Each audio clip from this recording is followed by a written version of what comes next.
Reboot film, it's the same old movie.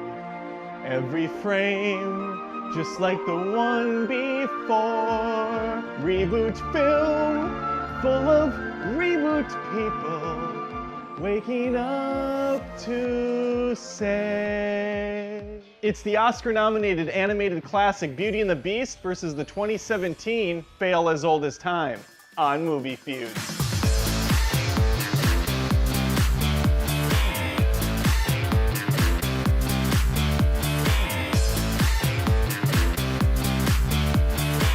When I first heard Emma Watson was going to be taking on the role as Belle, I was actually pretty happy. It increased my excitement from 0 to 1. Then I started to think about the singing portions and realized this may have been a big mistake. Thankfully, Auto-Tune sweeps in and saves the day. Her voice sounds straight up robotic at times and pales in comparison to Paige O'Hara's Belle. Watson has very little presence at all, in fact. She's just kind of there, going from set piece to set piece with a warm smile and a sunny face. Which is a shame, as she's one of the big highlights for me in the terrific Harry Potter franchise. They went straight up CG for the Beast here, which begs the question, why not make him more similar looking to the hand-drawn effort? I was not a fan of his appearance, to put it lightly. I'm being less crass this episode because I understand kids are going to stumble upon this video, and it's not the most family-friendly generally. I'm really trying here, folks.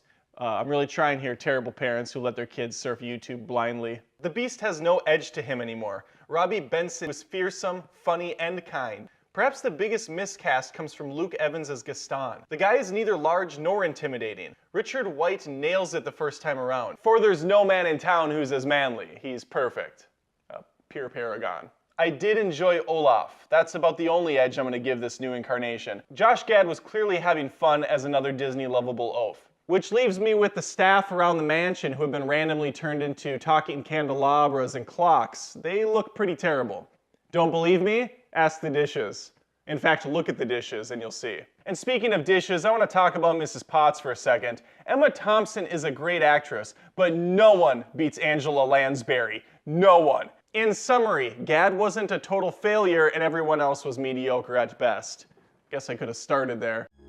Tale as old as time. This tale as old as time has been told countless times. Most would say, including myself, that the 1991 version is the peak, as it came out during the heyday of the Disney Renaissance, and is arguably the best Disney hand-drawn film to date. So when Disney announced a new live-action remake, plenty of people did a heavy sigh and assumed this was nothing more than an easy cash grab. And after seeing this film with my 2 children, I can confirm this is exactly the case. I have no idea why this film exists, outside of printing money. It's almost exactly the same, from the music to the dialogue. The big differences between the two are the pacing and the added sequences in the 2017 version. The 91 take runs at a brisk 1 hour and 24 minutes. It doesn't waste any time laying out the plot with a quick narration to start things out. Then it's right into the beautiful opening number, seeing our protagonist feel bad for herself and mock blue-collar workers via song. There goes the baker with his tray like always. The same old bread and rolls to sell. Baking bread should be a stepping stone to your final destination, not your full career path.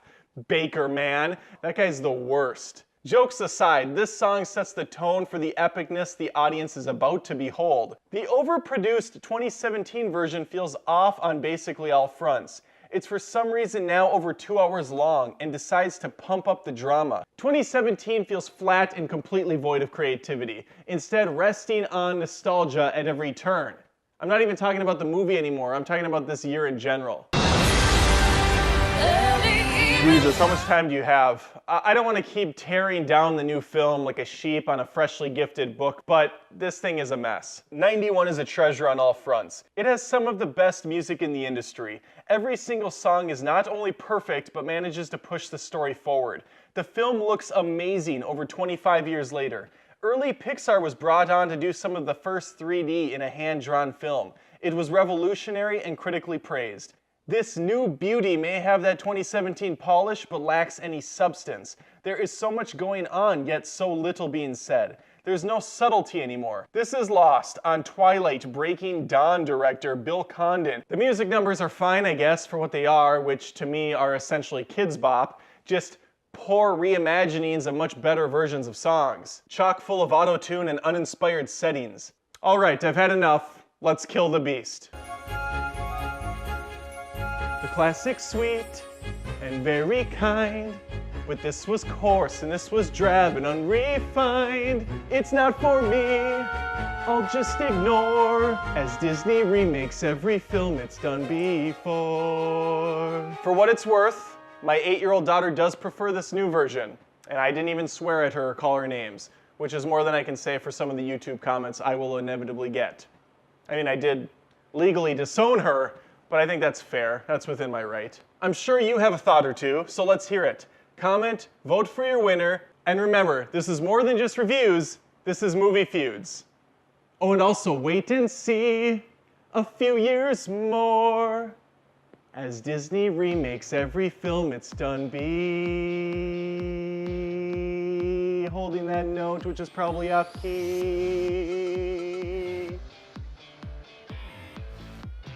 4 and scene.